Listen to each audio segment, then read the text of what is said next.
Hello and welcome to From the Rookery End. It's an away day. Well, it was an away day on the weekend. Watford went up to Huddersfield Town, and we'll talk about that game in a minute. But this is we're going to change things up a little bit for the next couple of months or so, maybe in the run up to Christmas.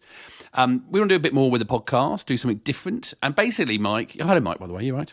Yeah, really good, thank you, John. And we felt, I think, Mike, the reason we originally moved the recording the podcast to Monday because we wanted to be more reflective, didn't we, about what we'd seen in the game, and also we thought the other day when we did the podcast looking back at 3 games, actually it was quite nice not to have picked apart every game every week, and so we're going to break it up a little bit with us, at least us talking about the game. It's going to be better, isn't it? Yeah, I think so. I think ultimately what we're always looking to do is make sure that the podcast is as enjoyable as possible for those that give up their time to listen. And I think by going over games really, really in depth week in, week out, we risk repeating ourselves. There's lots that's already been said. And yeah, we just want to keep it fresh. And like we said in the last pod, actually, John, we said supporting Watford should be fun. Supporting football should be fun. Listening to this podcast should be fun, and we don't want people to have to listen to sort of stuff that's been trotted out already and that sort of stuff. So yeah, we're gonna keep things fresh, keep the pod as fun to listen to as possible, and this is our first step on that road, isn't it? Yeah, it is. And we're going to have a quiz, a Watford quiz in a little bit. But we're not going to ignore the games. In fact, what we'll do is we're going to speak to different Watford fans and get their perspective, add more perspective to the podcast. And this week, I spoke with Fran Lynn. Many of you will know Fran, has been a Watford fan for quite a while. She's a blogger and she writes a weekly blog about what she sees at the Watford games. She's a home and away traveller, and she was up at Huddersfield. And I got to chat to her. And of course, while chatting to her about the game, not only that, I want to find out a bit more about what she's doing with the Women of Watford. So I caught up with Fran to talk about the game, as you can hear in the background, on Bonfire Night. Fran, the other weekend I went all the way to Stockholm to see a game of football, and it ended 0-0. But within that, there was lots of going out and seeing a city. How was it going all the way to Huddersfield for a 0-0? Well, I don't know about going out and seeing a city, although Huddersfield's always a cracking day out. It's brilliant. The pub that we go to the beer's good. There's always a good crowd of the what we call the Happy Valley Hornets, because they come from that area, and some of the other Yorkshire Hornets we don't necessarily see very often. And the locals are really friendly. They're lovely. So there's always a really nice atmosphere there. And even going to the ground, I mean, the stewards and the police are all welcoming you and sort of wishing you well on the way home. So from that perspective, it was lovely. Just a shame about the football. Yeah, no, it wasn't. So come on then, I know, we sort of see, I think I saw a couple of people saying it's the worst game of football they've ever seen in their lives. Did you see it as that bad? Whether it's the worst I've ever seen, I've seen a lot of bad football over the 40-odd years I've been going. It was poor. I mean, as you know, I write a blog, and it was 27 minutes into the game before I wrote anything down. That's just unprecedented. So I've got about a page of stuff, but most of it is nothing. I think I wrote more at half time than I did for most of the game. What do you put that down to? Do you put that down to seeing, again, I listened to the game, and the idea, impression I got was Huddersfield basically did not want to lose yet another game of football, and Watford. But how did Watford sort of just play into their plan? Or I've got the feeling that neither team wanted to lose a game of football. I mean, Watford had most of the possession, and Huddersfield were quite happy to sit back and soak it up. We just couldn't find a way through. And there was a lot of the playing around at the back, which then people get frustrated, the fans get frustrated, and there's nothing coming through. I mean, I think since Ken's come back, I felt as though we were playing much more positively. The last few games have been the most positive I've seen this season, I think, apart from the first game maybe, which was very positive. But yesterday game was really cagey. There's a certain amount of let's get a point away, we'll be okay. But with the quality of the opposition, not that I want to put any other team down, because our quality has not been brilliant this season. We have much better players than they have. And they only put out 6 subs because they've got such a horrendous injury list. It was poor. It really was poor. Do you feel that's coming from a mindset? Do you see that coming from the way the midfield are playing, or is it the fact the strikers or the attack aren't sort of pressing themselves, or maybe, as we've sort of said in the podcast, just not able to? A bit of everything, but I think a lot of it is coming down to what the manager is telling them to do. Because it definitely looks like, they're cautious about going forward, very cautious about pushing forward. There was the odd moment when, Sema would break through, or when Andrews came on, he did a lovely run round the back of them. But that was the fact that I can remember those when they didn't come to anything. Yeah, was because they were really rare, and that there just wasn't much of that at all. And whether it's just so many players sitting back for Huddersfield and there just not being any room to play in, we should have created more than we did. Just whack the ball at the goal. Just have a go. You got to that space, did you? I mean, I was watching my son Eli this morning, and he had a couple of moments where they weren't doing. It wasn't quite coming off, and you say, just shoot. That'll start something, surely. There was a good number of people in the crowd that just kept, every time a Watford player got a ball anywhere near the goal, were just shouting shoot. Yeah. And they weren't particularly close, and it wasn't players you necessarily wanted to shoot. So so could you find any highlights within it? Like, not say highlights necessarily, but things you think you will take forward in the next few games, like into next week's game, or do you think you didn't learn much about anything, or you didn't learn anything new at least? I don't think we learned anything. I don't think there was anything that we learned from that game at all. It was good to see Andrews back. I mean, he didn't come straight back in. I think Ngaki has been playing well, but Andrews looked really bright, and it was lovely to see him on the pitch again. That was probably about the best thing, really.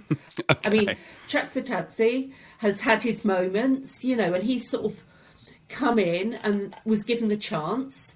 I was a little bit surprised because I've enjoyed watching Kone recently.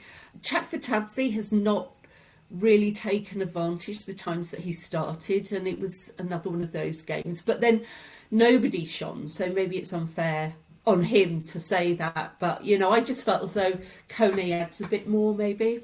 So do you have a favourite three to play in midfield? If you were Val for the weekend, who's your sort of preference?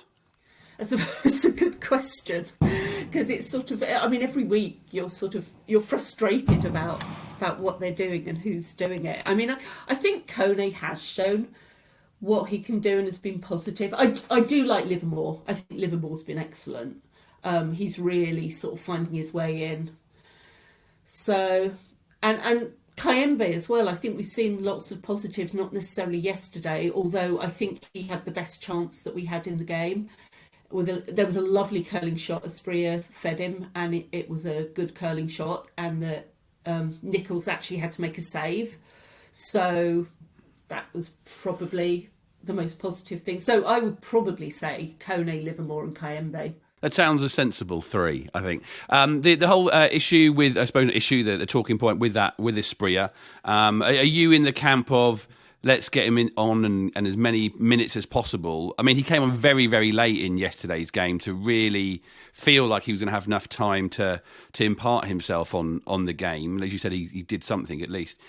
Are you in? You sound like you're like a Watford fan like me. You love seeing the young players and seeing them develop, as we saw under GT back in the day. And Andrews is part of that. With the Asprilla, are you a start him or are you a bring him on fan? He's been a bit like Chakvetadze, because he comes on, he looks brilliant, and you think, start him next week, and then he starts and struggles. So certainly bring him on with, when the opposition's legs are getting a bit heavy, is a good thing. But, I mean, he got so much to offer, you would hope that he could do more. Yesterday, he just didn't. They brought Martins on, but then Martins didn't really create much either. I don't know that he's done enough when he started for him to be like one of the first on the team sheet, but I hope he gets there. I mean, he's still young and he can still do things that other players can't. putting the game aside, as I said on the introduction, you're part of the Women of Watford organisation, gang. I don't know what you want to call yourselves, but it's been going from strength to strength over the last few seasons, and a big week this week with your new ambassador being named. That's right, isn't it?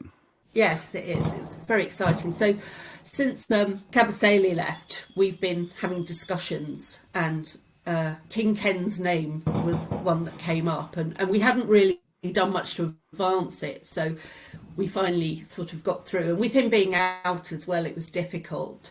So now he's back, we did approach.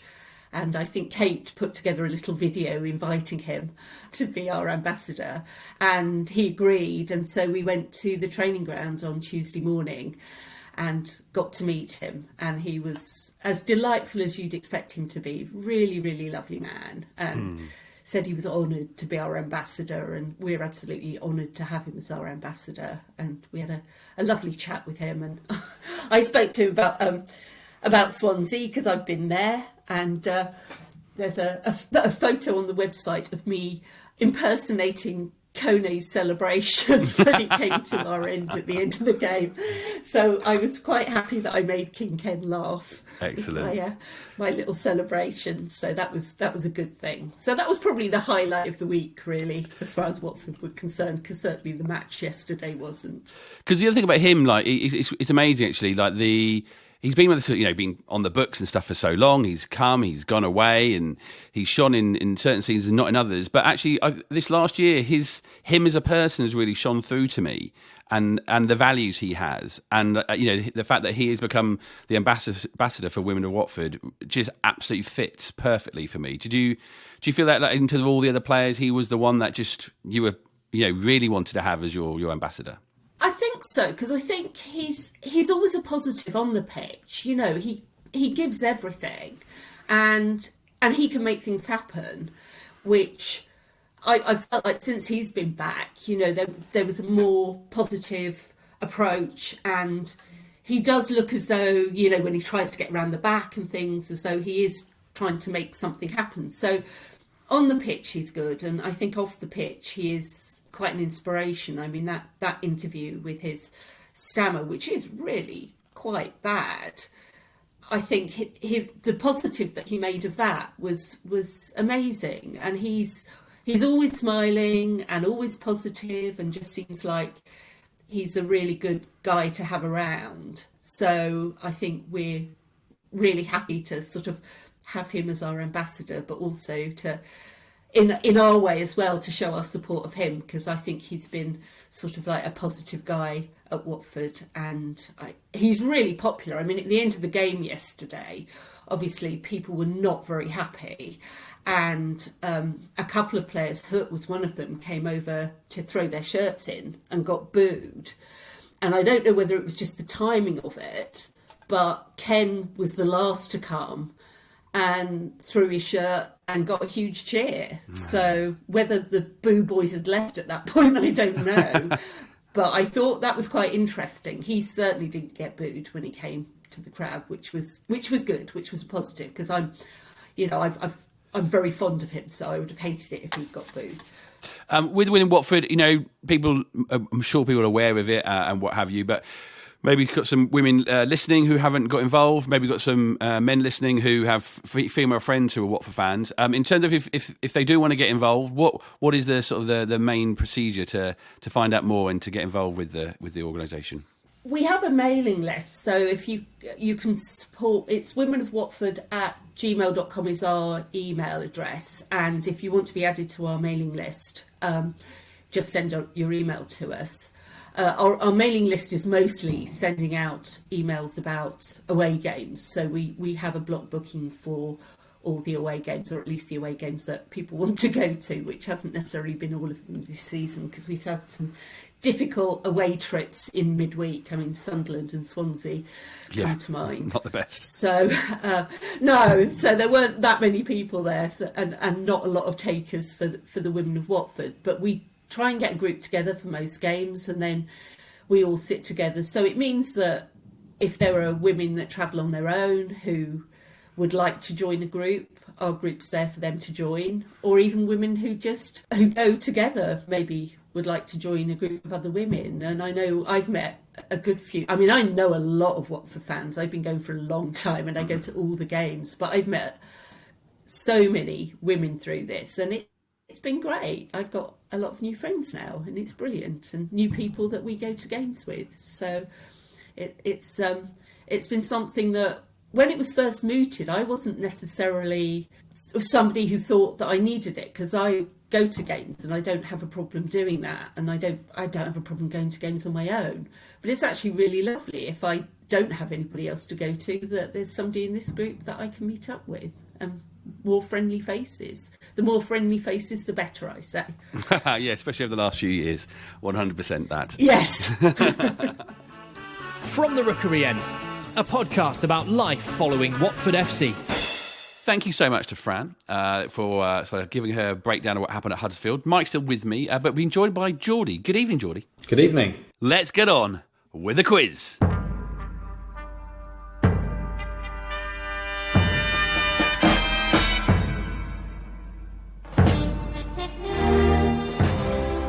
It's 4 rounds. You're going to have to work as a team. So I'm not putting you up against each other. Everyone listening at home has an opportunity to see how they do against the two of you. And of course, by you not being competitive with each other, we can make sure you can sort of share your thoughts on things and what they might be. There's 4 rounds that include one with a player focus. I will reveal that player later on. We have a that famous game where you have to try and delve deep into your mind and remember details from a certain famous Watford game. We've got 10 to the top, where you have to see how many players you can do, higher or lower, as you go through, the theme of which I will tell you later, and another one that's to do with a certain player's name. I'm full of details, as you can tell, in this thing. But let's start with the first round. Round number 1 is the Darren Baisley round. All 6 questions I have in this round is all about Watford's former player, Darren Baisley. He was a product of Tom Whalley's youth system. He was a right winger originally, but then Glenn Roeder sort of did move him to be more of a fullback. And as you may or may not know, he is currently the national coach for New Zealand football. I think they're called the All Whites, aren't they? But I don't think they're a lemonade. Mike, do you have any memories of Darren Baisley? He scored the winning goal in a pretty unremarkable, I think it was an FA Cup tie, away at Northampton.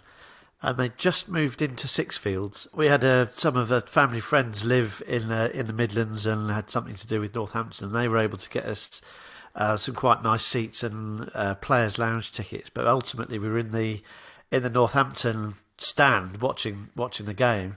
And I remember Darren Baisley sort of curled one. It's quite a good goal, actually, in a pretty poor performance. And I was there with Andy and my brother. And he scored that, and we couldn't help but sort of...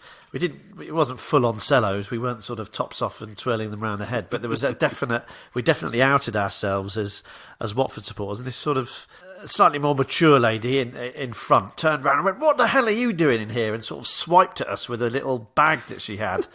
So, yeah, Darren Baisley nearly got me beaten up by a old woman in Northampton. That's my memory of Dazzler.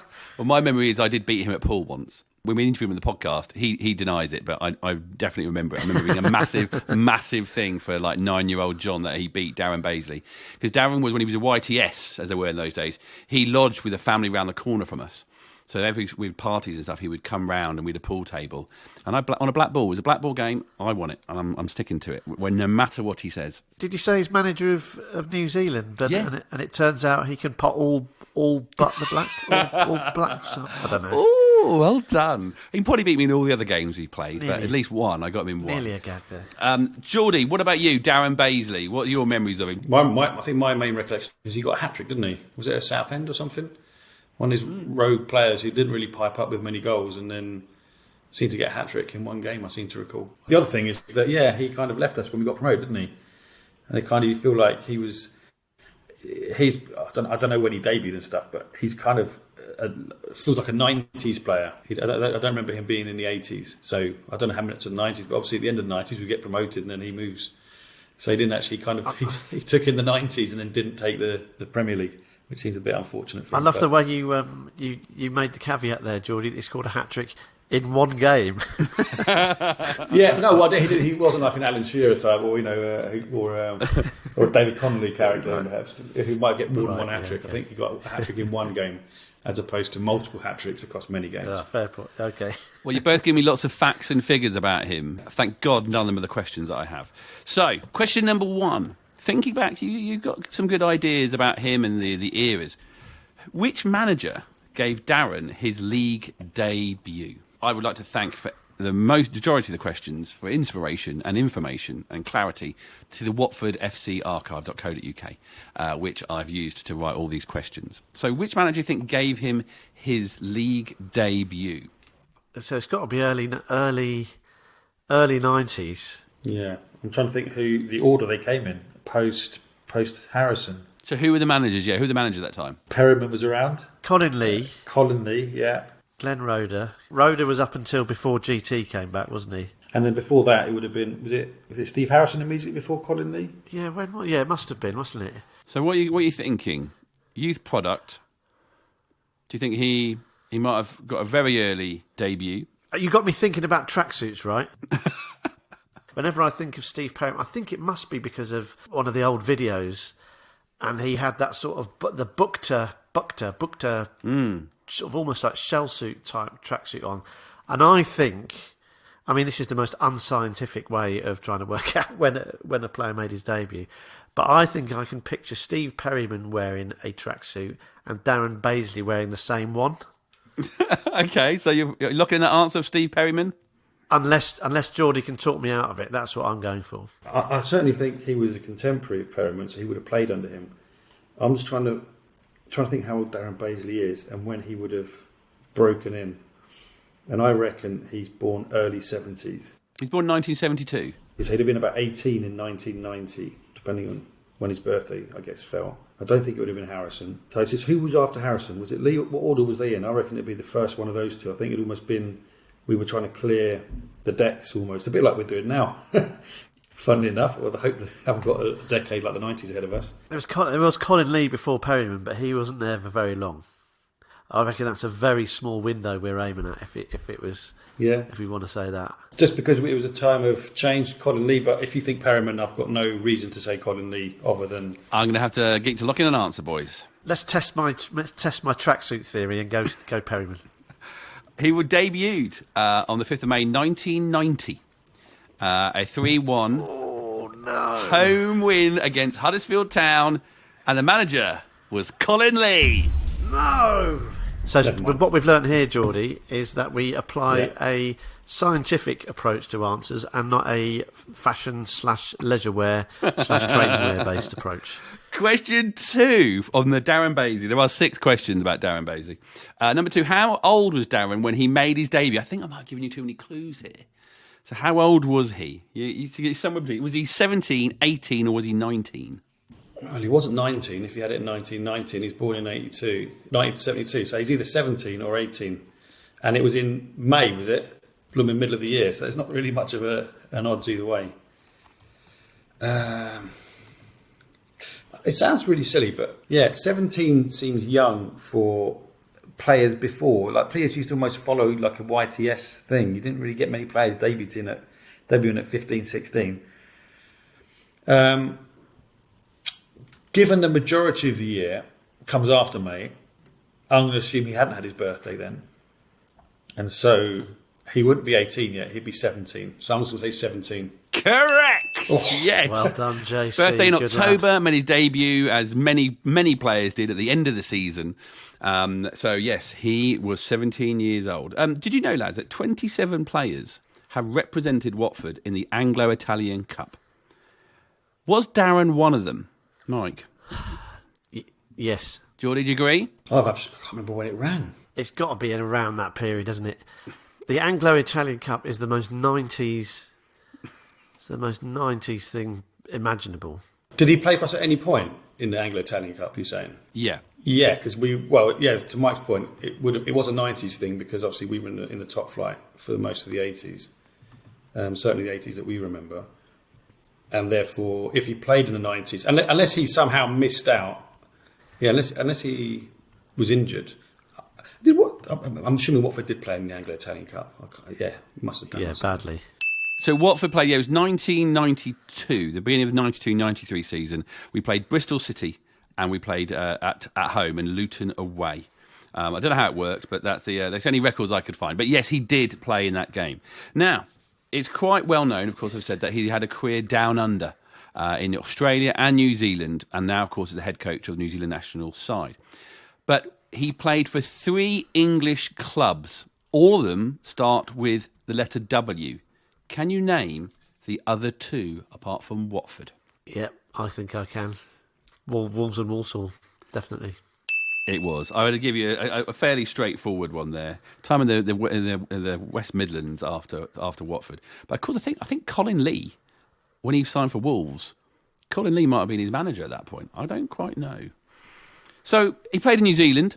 He lives in New Zealand. He settled there. Now, which of these players did not play in New Zealand as part of their career? They're former Watford players.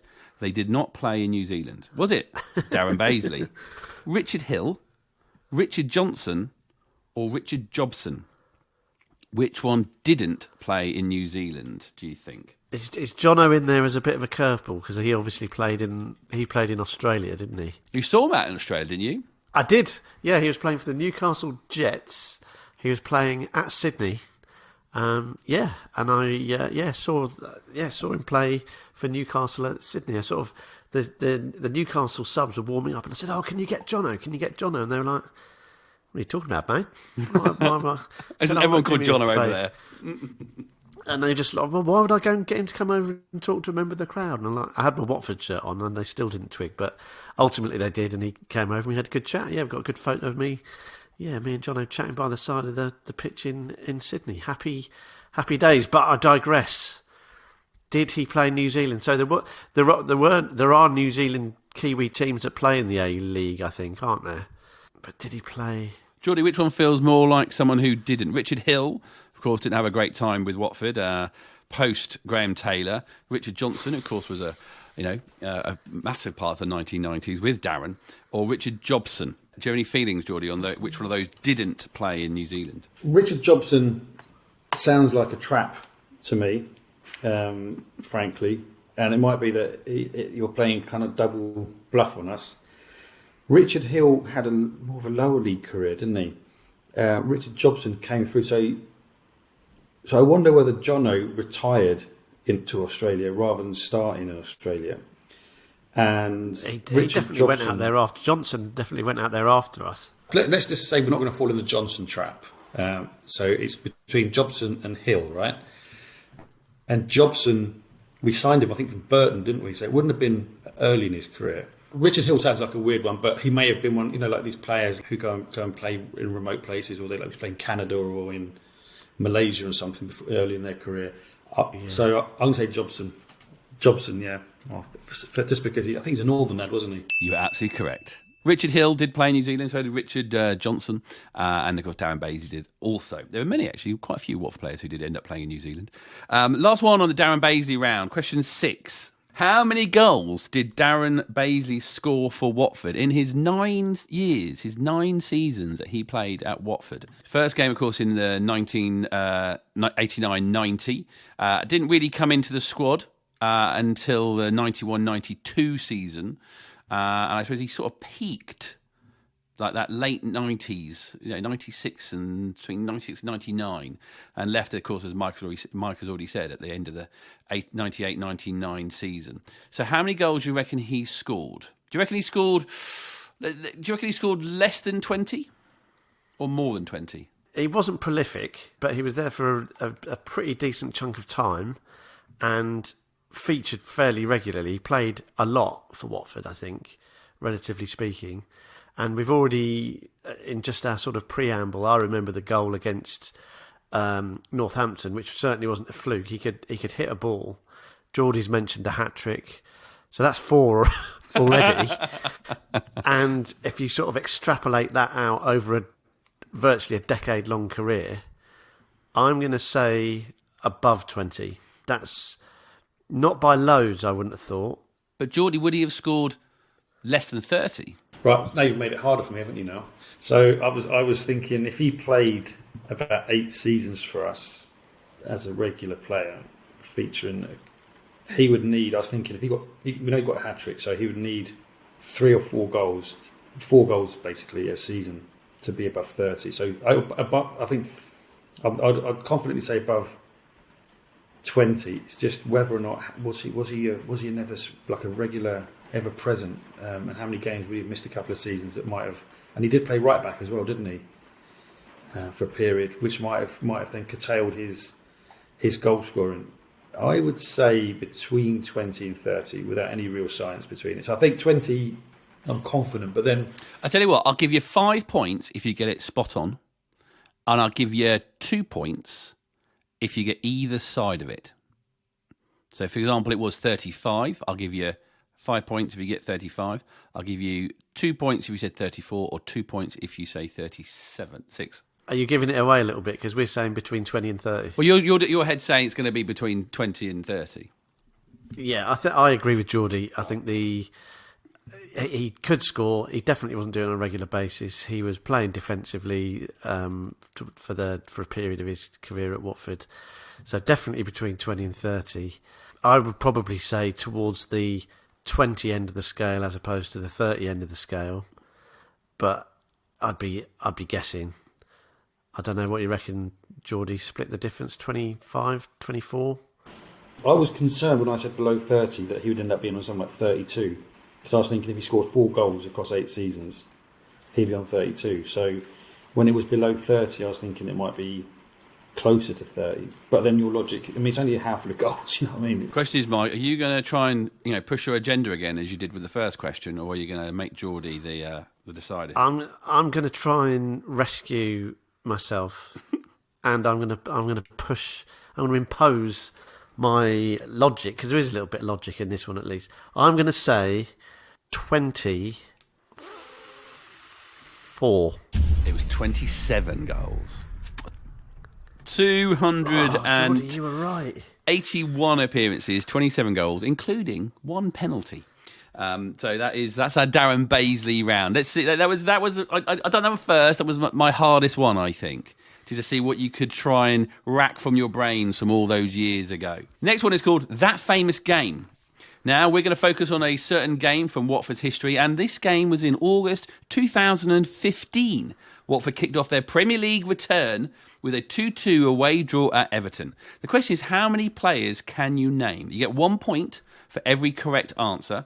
A maximum of 14 made it onto the pitch. If you get one incorrect, you won't lose a life, but you will lose 3 points. Can I go first then? Well, the obvious ones. Let's get the obvious ones. Who's the obvious ones to get out of the way? Is it we talking starter or... No, any player that made the pitch, got on the pitch, both subs and the starting 11. Okay, I'm going to start with a super obvious one, because he netted. Igalo. Deeney. Layoun scored, didn't he? Gomez. My sweet, never-to-be-forgotten Prince, Big Seb Prödl. First one. There were a lot of debuts, of course, that day.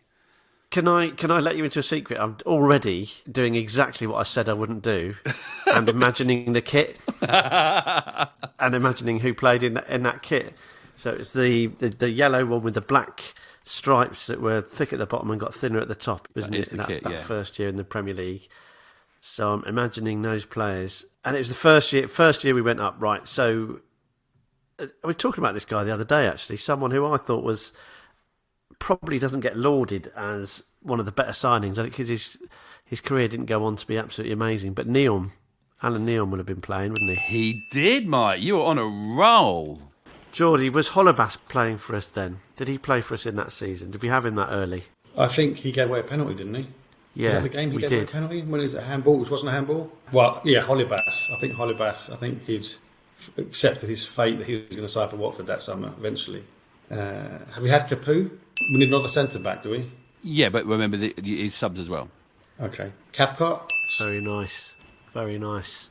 Still a mixture of players who had been new players, still a few debutants, but also players who had played their role in that 2015 promotion. There's one I'm pretty sure about, one I'm not sure about. Watson played. Jordi, what about Anya?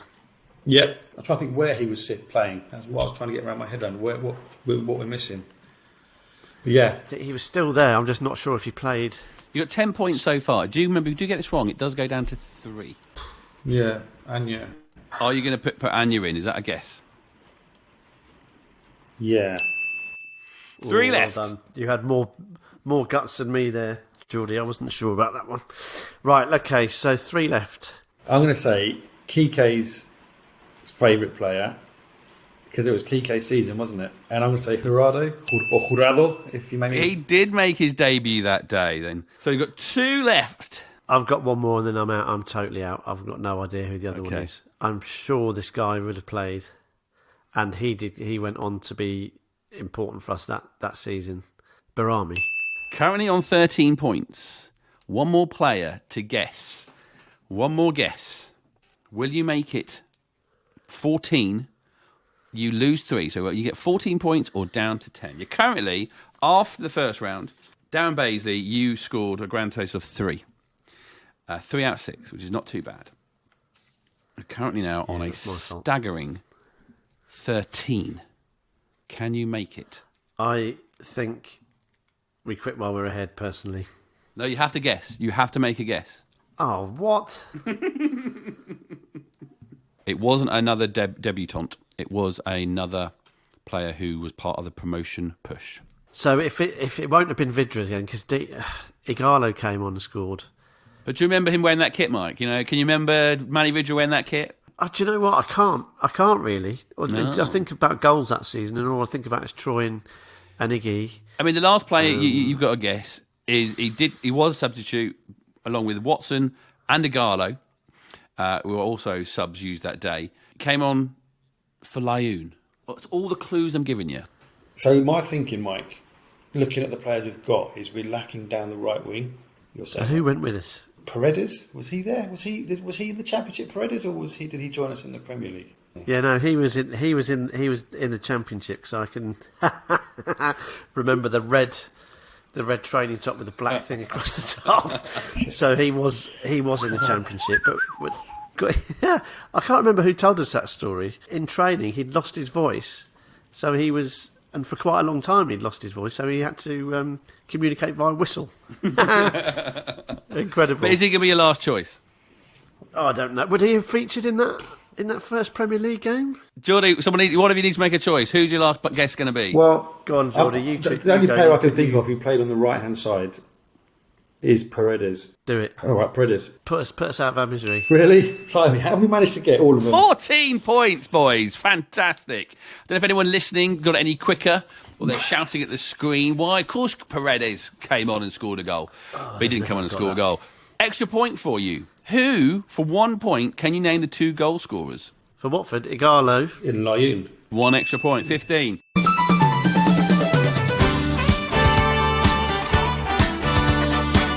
Round 3, 10 to the top.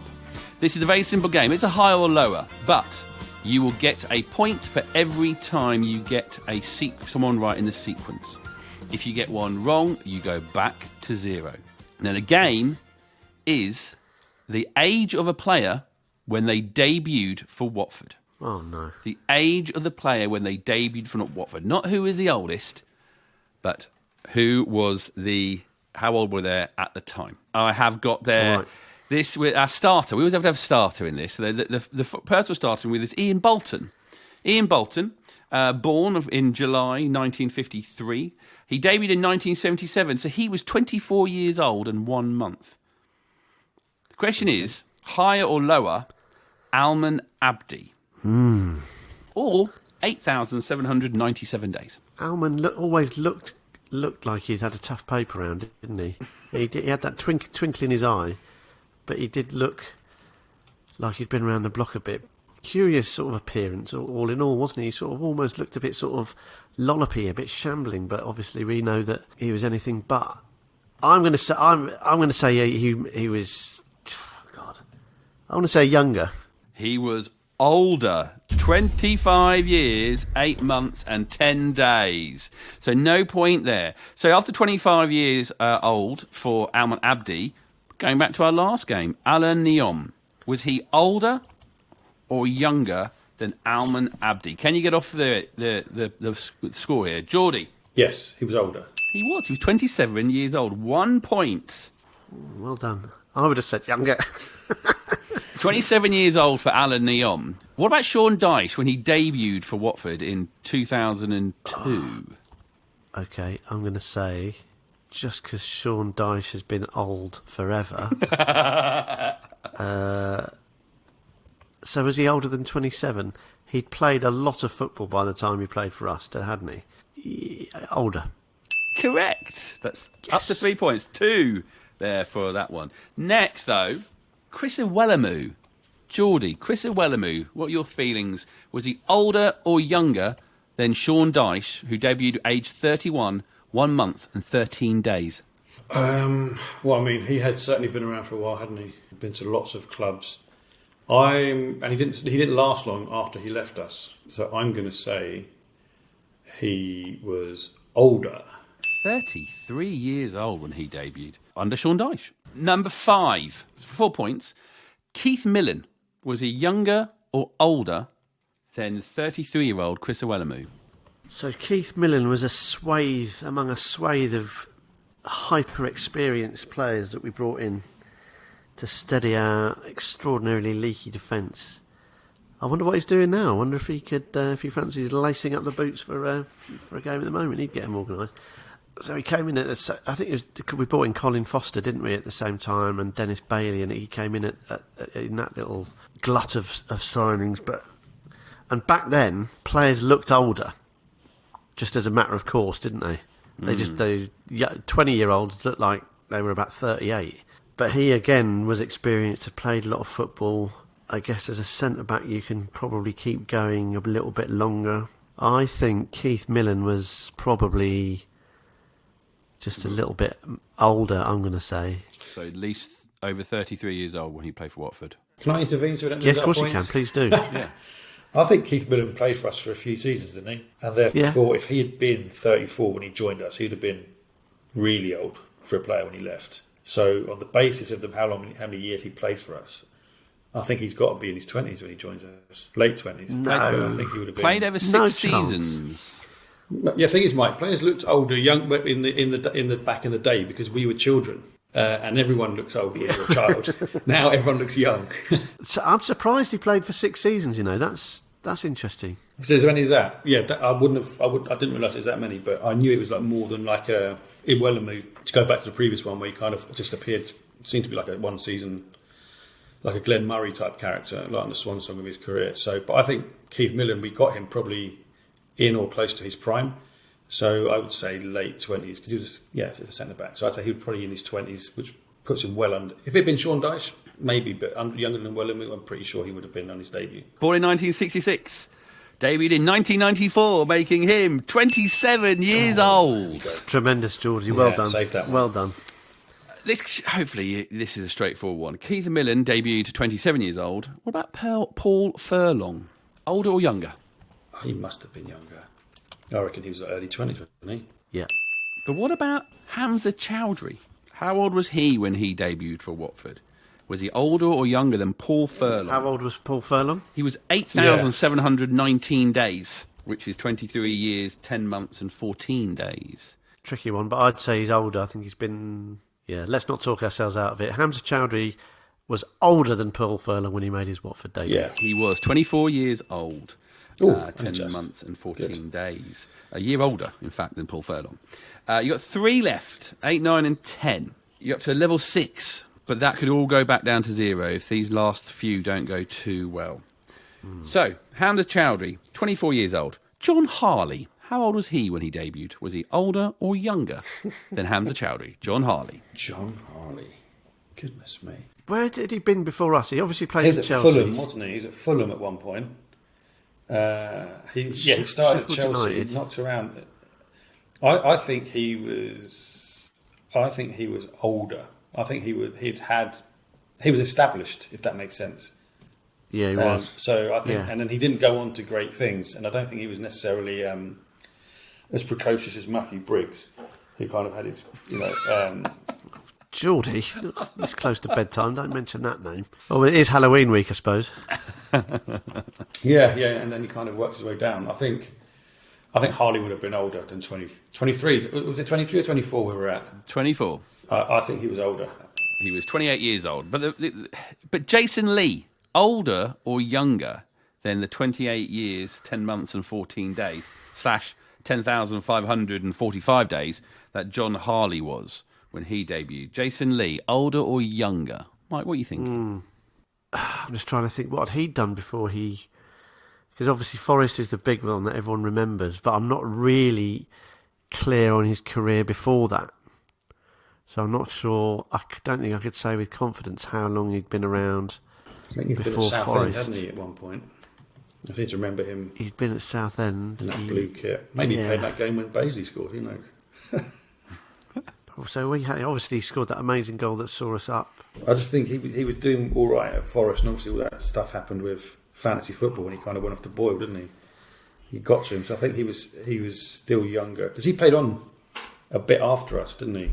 It's going to be I think it's going to be pretty close. Maybe that's why I put those next to each other.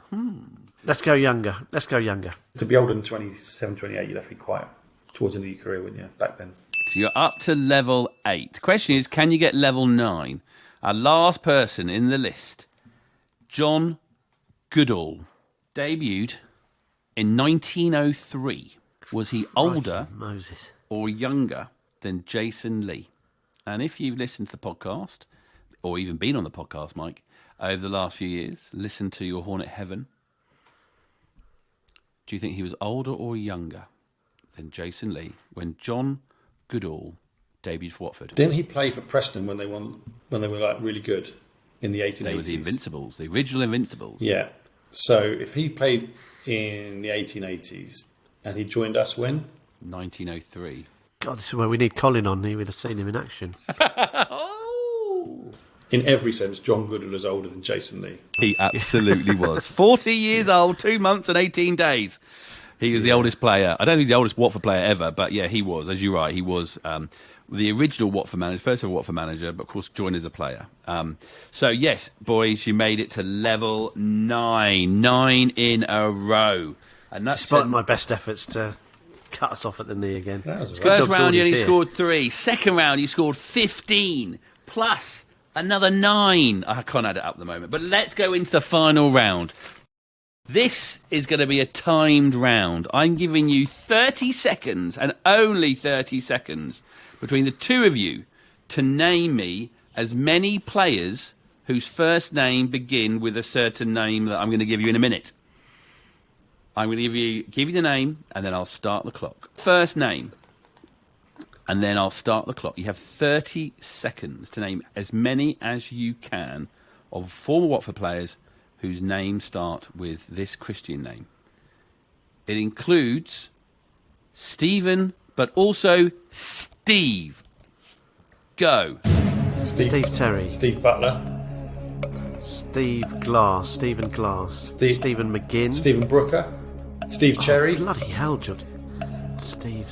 Was there an Armstrong that played for Watford? Was he called Yes. Steve? 17 seconds gone. Steve Harrison. Have we said Steve Harrison? Stephen Kelly.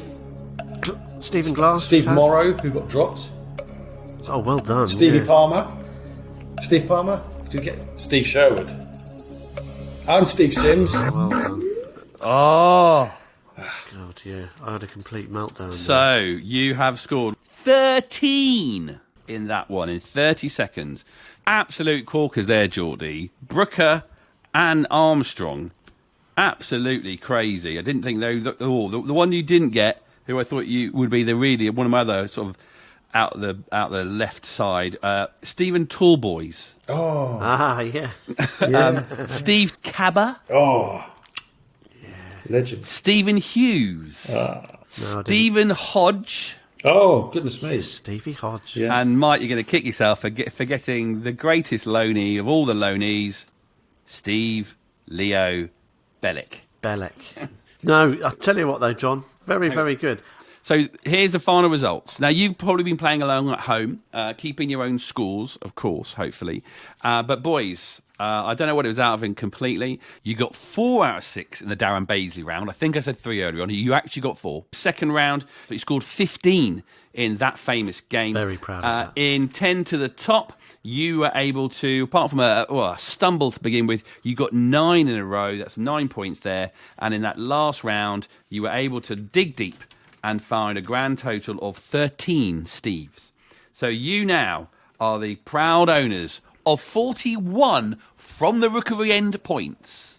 I'm going to save the listener from pointing this out because I know I'll get messages. Of those 42 points, I think about 3 of them are mine and the rest are Jordi. So yes, I'm well aware that I'm a millstone around the uber talented and the excellent memory of Jordi Connor. So well done, mate. That was a privilege to be a part of. And I say that would only be true, Mike. It's very kind of you to say it, but I won't sleep tonight because I didn't say Stephen Burkhouse. Oh, And it's just popped into my Why head. did that not come with my search? To know. well, there you go. You see, never off duty. You see, Jordi though, is he? He's still his hornet brain is still whirring away.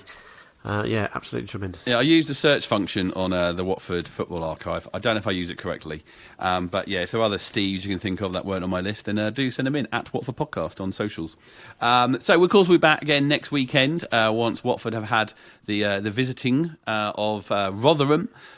2 important games we've sort of said. We'll see how we find ourselves at the end of that. We'll be back to discuss the last 2 games in some great depth. But thank you so much for Fran for giving her roundup of what happened away at Huddersfield. But thank you for Michael and for Jordi for taking part in this quiz. Good work, John. Supreme quiz mastering. I'm not sure which famous quizmaster I'd liken you to. I think the slightly humorous yet the way you kept control of it. I'm going to say you are Watford's very own Bob Holness, John. How do you feel about that? 3-2-1. No, that wasn't Bob Holness, was it? That was Ted Rogers. Ted Rogers, yeah, of course it was. Yes. Yeah, whatever. But the next away game we're going to do, the main focus for that podcast is we're going to chat about one Watford legend. A deep dive, I think we need to call it these days, into Haider Helgason. So if there's any memories, anything you remember about Haider, anything that you loved, anything you maybe hated about Haider, probably not a lot, I don't think. Certainly not. Do get in touch at Watford Podcast. We don't want to tweet, we want your details via email, podcast@fromtherookerend.com. Do send us your emails. Thank you very much, Mike. Thank you, Jordi. And, the season continues. Come on, you all!